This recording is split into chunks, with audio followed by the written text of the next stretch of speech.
आज है चाय पकौड़े वाला मौसम। सर्दी भी है, ऊपर से बारिश भी हो रही है। देखो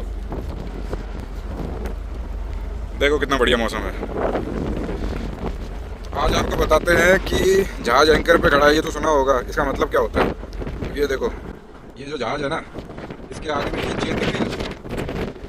इस चेन के लास्ट वाले एंकर पे, मतलब स्टार्टिंग में एक एंकर होता है और वो जाता है नीचे।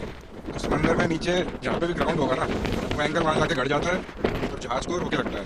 Simple process. जब जहाज पोर्ट में पहुँचता है तो अंदर अगर बर्थ पे जगह खाली नहीं है तो हमें वेट करना पड़ता है बाहर।